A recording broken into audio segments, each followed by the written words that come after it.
trying to work out my problems with my phone, and I fell off a ladder yesterday, so I'm not feeling too good. But I wanted to catch you up. This is Monday, March 19th, 2018, and we're at a very critical point here because I've read you all of the emails and all of Lori's family and friends who might be listening when this catches viral. Look at them all and ask yourself, well, where is the evidence that I did something really, really bad? Nothing bad happened. Your mother and I got into a few fights over vacation time and you're not spending enough time here. But we also agreed that you had social anxiety disorder and that you needed to see a psychiatrist, maybe get some medicine. She claimed that I left you out in the cold, although she writes several times how she leaves you out in the cold to wait for me. She says I called you an idiot or something. I can't remember because every time she writes about it, she uses a different word. But it was meant that, come on, Juliette, you can get this right. You're smart. You're not an idiot, right? But no one knew at the time how you internalize things, and this upsets you, and I didn't know that. And can you really blame me for that? If I don't know that it upset you, could you tell me and not your mother?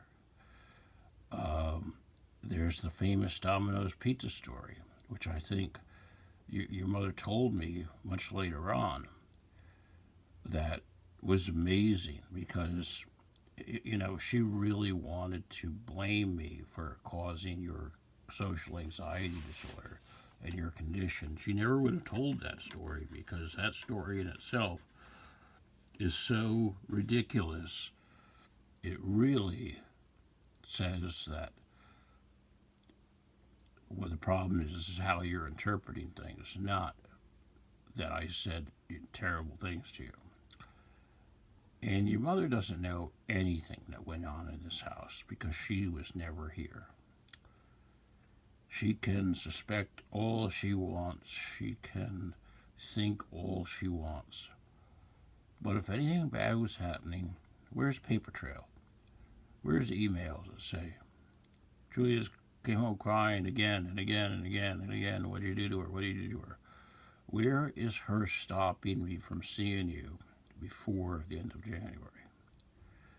Which means something awful must have happened at the end of January. So awful that she took me to court to make me not see you ever again. And that's pretty powerful because I was sure she was broke. How could she afford a lawyer? This is quite serious, and leaves me confused because she called you a brat several times in these emails. May not have called it to your face, but and I've even seen she walked by you playing on the computer, smack you in the back of the head. But there's nothing. Right up to the 23rd, there's nothing. And I dare anybody to show me or tell me anything that I did that was justification for taking me to court and stopping me from seeing my daughter. Because no professional in the world, no human being with any conscience in the world will think that it would be right to separate a father from his daughter. So we're in agreement.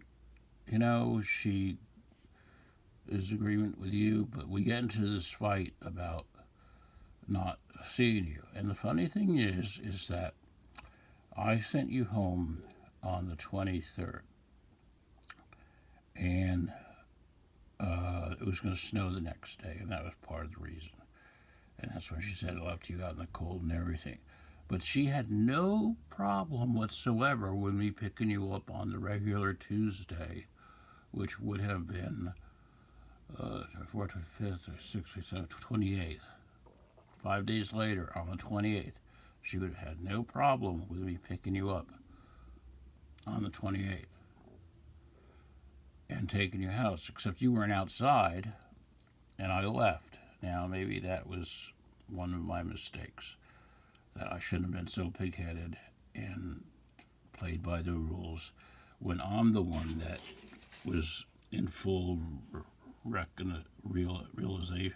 I was the one who fully realized that you had this social anxiety disorder and that I should have just stopped playing by these rules. And had I taken you back to my place on the 23rd, who knows what had happened. You know, I've been second-guessing myself for over 2 years now, whether I could have done something differently to change it. Not that I did anything wrong, or not that I did anything to deserve what I got. I know I didn't. But one wonders, with dealing with your mother, who has this condition called covert narcissism, whether I could have, if I had known about that, I also would have been able to deal with her differently. But I didn't find out about that until after, a long time afterwards. And so here we are on the 23rd. We start exchanging phone calls and emails. And one thing on the 23rd you have to remember is that I was not calling your mother's phone. I was calling your phone. But your mother takes your phone away from you. She reads all of your text messages, like reading your diary, which I always objected to. So she built a wall between me and you. Writing you is useless because later on we'll get through that. We see that she would actually tell me you never read my letters. And what kid uses snail mail anyway? I can't text or call you on your cell phone because your mother will answer it. She has it, and I'm not even sure the phone number is the same. You're going to be 18 soon. She's threatened to take me back to court if I contacted the school. I have contacted the school. But I didn't go to the 504 meeting that you didn't go to either. They said you're going to graduate, which I'm really happy about. But let's examine what happened between on the 23rd and when she went to the police a few days later. And the time sequence of this is very important, because anybody that listens even just to the time sequence of the events that happen are going to shake their head and say, how could that happen? How could that happen? So we'll pick this up later.